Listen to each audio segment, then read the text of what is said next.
maadaama oo markii uu dalkani burburay dokumentiyadii ay dawladdu lahayd ay ka baxeen gacantii dawladda isla markaana ay galeen gacmaha dadka shacabka ah oo ay fududaatay in la been abuuri karo dokumentiyada ay dawladdu leedahay waxaa sidoo kale laga hadlay oo laga dooday fulinta xukunnada garsoorka sababta loo soo qaatay fulinta xukunnada garsoorka waxa weeye cadaaladdu halka ay ku dhammaato waxa weeye qofkii xaqa lahaa inuu helo xaqii u lahaa qofkii xaqa aanu lahayn gacanta ku hayeyna in laga qaado xaqii aanu lahayn waddada lagu gaari karo xasiloonida garsoorku waa halbeegga isku dheelitirka xiriirka bulshada ka dhaxeeya dhowrta xuquuqul insaanka waajibaadka asaasiga ah ee shacabka ay ku leeyihiin dowladdooda taas oo ay ugu horeyso in aan lagu musuqmaasuqin canshuurtooda looguna adeego si siman oo cadaalad leh waxaa xaqiiq ah in hannaanka cadaaladdu aanu dhammaystirnayn inta laga soo dhisayo guddiga adeegga garsoorka annagoo ka duulaynana waxaan diyaarinay aas-aaska golaha adeegga garsoorka oo ka bilaabanayay in aan soo xulno 5 xubnood ee xukuumaddu u gudbisay golaha baarlamaanka si ay u soo dhammaystiraan marka uu soo dhammaado dhismaha golaha adeegga garsoorka waxaa fududaan doonta dhisidda maxkamadda dastuuriga ee dalka oo ka mid ah tiirarka ugu muhiimsan ee hannaanka garsoorka waxaa sidoo kale ku guulaysanay in aan dhisno guddigii la dagaalanka musuqmaasuqa oo qayb weyn ka qaadan doona maamul wanaagga dowladda iyo xaqiijinta cadaaladda sidoo kale golaha wasiirada iyo golaha shacabka waxay ansixiyaan 3 heshiis oo saldhig u ah la dagaalanka musuqmaasuqa ee kala ah heshiiska qaramada midoobay ee la dagaalanka musuqmaasuqa heshiiska midowga Afrika ee ka hortagga iyo la dagaalanka musuqmaasuqa iyo heshiiska carbeed ee la dagaalanka musuqmaasuqa dhammaan tallaabooyinkaas waxay barbar socdaan sidii dib u habeyn ballaaran loogu sameeyey hannaanka garsoorka dalka 3 sano ee la soo dhaafay iyadoo imtixaan daahfuran ay markii ugu horreysay garsoorayaal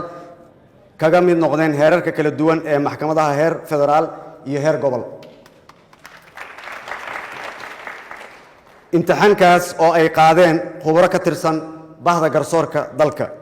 ayna hagayeen guddoonka iyo xubnaha maxkamadda sare sidoo kale waxaan kordhinay miisaaniyaddii sanadlaha ah ee hay-adda garsoorka innagoo joogtaynay korna u qaadnay xuquuqdoodii si ay uga caganaadaan laaluush iyo isdabamarinta xuquuqda muwaadiniinteenna Soomaaliyeed mudanayaali marweyn waxaan bogaadinayaa shaqada baaxadda leh ee maxkamadaha iyo xeer ilaalintu ay ku hayaan socodsiinta iyo tayeynta hannaanka garsoorka dalka taas oo muhiim u ah xaqiijinta cadaaladda waxaa hubinti ah in isbeddel wanaagsan uu ka muuqdo howlaha maxkamadda iyo xeer ilaalinta dalka haddaba waxaan kula dardaarmayaa bahda cadaaladda ee uu hormoodkoodu muuqdo in ay musuqmaasuqa ka fogaadaan garsoorayaashiina halka fadhiya waxaan laydinka filayaa inaad noqotaan kuwii loo soo ordayey ee aydan noqonin kuwii laga cararayay in aad noqotaan kuwii dowladnimada dhisayay ee aydan noqon kuwii duminayay waxaan hadduu alla subxaanahu watacaala idinka rajaynayaa hadduu alla subxaanahu watacaala idmo in qof idin yimid uusan cadaalad darro idinkaga laaban waxaan rabaa halkan inaan uga digo naftayda iyo naftiinaba siiba garsoorayaasha inay cadaalad u falaan ummadooda xaqiiqdii shacabka Soomaaliyeed gaar ahaan shacabka Muqdisho aad ayay uga soo cadaan garsoorayaasha waxaan rabaa inaan idinkala dardaarmo idinkaga waaniyo idinkagana digo si aad aragtaan waa inaad gudataan xilka idinka saaran shacabka Soomaaliyeed markay idin yimaadaanna aysan noqon kuwii idinka cararayay cabashadoodana way badatay waa inaad fiirisaan oo aad dhowrtaan xaqoodana aad siisaan cadaaladna aad ku maamushaan waxaan rabaa inaan halkan ka xusuusiyo in hadda ka hor nin madax ka ahaa waddankan markii jagada uu ka tegay uu baneeyey maalmo kadib uu soo wacay maxkamadda isagoo rayd ah uu codsaday in xaqiisa loo ogolaado uuna u soo maro hab maxkamadeed. marka waxaa idiin sheegayaa maanta masabka ay joogtaan laga soo bilaabo aniga madaxweynaha iyo idinkaba iyo wasiirradaba maanta halka ay joogtaan ma joogaysaan, berri shacab ayaad noqonaysaan, waxa aad maanta fashaan ayaad berri helaysaan. marka maanta dadkiina awoodda leh oo garsoorka waa inaad cadaalad fashaan si berri cadaaladdaas aad u heshaan. waxaa markhaati ka ahay in garsoorka Soomaaliya xilligan aan joogno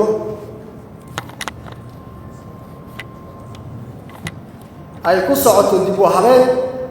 horumarin iyo tayeen baaxad leh oo ay hogaaminayso maxkamadda sare ee dalka.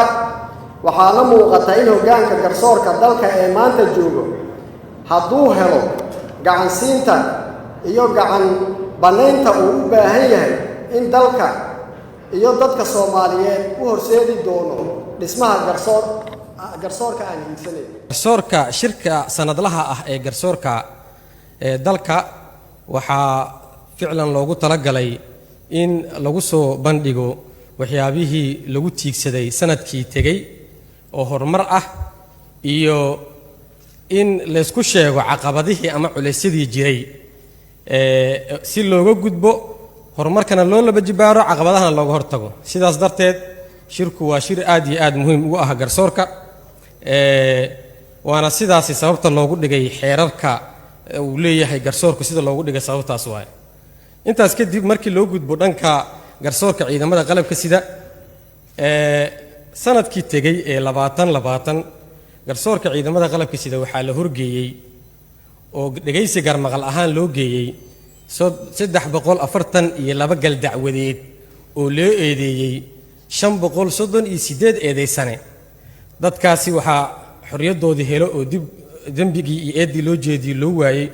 140 eedeysane, halkii kuwii kalena nasiibkooday cuneen waay. marka laga fiiriyo markii iyadoo laga duulaayo kiisaska la horkeeno maxkamadda ama garsoorka ciidamada qalabka sida iyadoo laga duulaayo marka sanadkii tegay ee 2020 barbardhig lagula sameeyo 2019 waxaa hoos u dhacay faldambiyeedyada iyo kiisaska la xiriira dilka iyo kuwa ay galaan argagixisada, taas oo ka dhigan in hay-adaha amniga dadaal muuqdo ay halkaasi ka sameeyeen. waxaase sare u kacay oo bato ballaartay dembiyada la xiriira tuugaysiga ama burcadda iyo kufsiga, taasoo hay-adaha amniga aan ka rabno oo aan ka doonayno ku amrayno in ay shaqadaasi sanadkaani il fiican oo gaar ah ku fiiriyaan si loo yareeyo ama meesha looga saaro. intaa kadib waxyaabaha noo qarsoomay sanadkii tegey waxaa ka mid a in la sameeyey nidaamka diiwaangelinta iyo kaydinta dacwadaha ciqaabta ah ee garsoorka ciidamada qalabka sida ay sameeyeen hor yaallo database in loo sameeyey. waxyaabaha hirgalay sanadkii tegey oon samayna waxaa ka mid a ururinta iyo turjumaadda xeerarkii ciidamada qalabka sida oo ku qornaay luqadaha qalaad. waxaan rajaynaynaa sanadkan inaan samayno daabacaadii koowaad oo ku qoran af Soomaali. waxyaabaha socdo oo aan rabno in la qabto waxaa ka mid a waxaan gacanta ku haynaa oo aan diyaarinay innagoo kaashanayna wasaaradda gaashaandhigga iyo taliska ciidanka xoogga dalka. waxaan diyaarinay aan samaynay xeerkii ama habraacii ay ku shaqayn lahaayeen ciidamada militariga booliiska, dableyda booliiska ama booliisiya militare ciidamada la dhihi jiray, kuwaas oo aan ujeedkeedu uu yahay in maxaa la yidhaahdaa ay fuliyaan amarada maxkamaduhu ay soo saareen oo la xiriira dadka hubaysan oo la soo qaban waayey in ciidan gaara oo habraac gaara leh oo qabta shaqadaasi aan samayn doono sanadkan hadduu ilaahay yiraahdo. habraacii sanadkaanni waxaan gacanta ku haynaa oo gabagaba ah habraacyadii ay ku shaqayn lahaayeen ciidamadaasi oo runtii aad ogtihiin ciidamadaasi oo aad ogtihiin runtii in ay muhiimaddeeda iyo baahida loo qabay ay muuqato xilliga la joogo waan mar dhow waxaan rajaynaynaa inaan sanadkan qabanno waxyaabaha aan rabno inaan qabanno waxaa ka mid a maamul goboleedyada noo harsan in aan maxkamadihii ay u baahnaayeen aan geyno gaar ahaan maamulka galmudug ama dowladda galmudug oo runtii caqabad weyn ay ka taagan tahay waxaan munaasabadan kaga faa'iidaysanayaa hay-adaha ammaanka ee maamulkaasi galmudug waa inay soo qabtaan oo xiraan oo hor keenaan cadaaladda dadkii laga soo bilaabo saraakiishii laaye iyo kuwii shalay shacabka masaakiinta ahay dilay waxaan ku talagalnay inaan maxkamad keenno meeshaasi maxkamad geyno maxkamadaasina shaqo la'aan ma naqa deento haddii aanan la keenin dadkii dhibkaasi geystay waxaan u leexanaynaa in aan aadno qodobadii ahaa ninkii shaqadii loo diray ka soo bixi waaye waajib gudasho la'aana saraakiisha meesha joogta lagu qaadaa yaanan ku dheeraanin taasi waxyaabaha aan rajaynayno waxaa ka mid a in aan xeerarkii iyo shuruucdii ciidamada qalabkii sida aan samayno anagoo wasaaradda gaashaandhigga iyo bahda cadaaladaba kaashanayna in aan ku samayno aan casriyeyno si ay ula jaan qaadaan waxyaabaha shuruucda hadda duruufaha hadda jira iyo danaha hadda taagan si ay ula jaan qaadaan isla markaana loogu sameeyo oo loo waafajiyo axkaamta guud iyo mabaadi'da dastuurka jamhuuriyadda federaalka soomaaliya loogana saaro maxaa la yidhaahdaa waxyaabaha isdiidan ama duugoobay oo aan danta u ahayn xilliga la taagan yahay waxaan rajaynaynaa inaan sanooyinkaani wax badan ka qabanno isla markaana golaha fulinta iyo sharci dejinta ama baarlamaankaba aan horgeyno si loo helo xeerar dhammaystiran oo ciidamadu leeyihiin kuna qotoma dastuurka lana jaanqaadi karo waaqica iyo duruufta hadda la taagan yahay iyo wax la filanayaba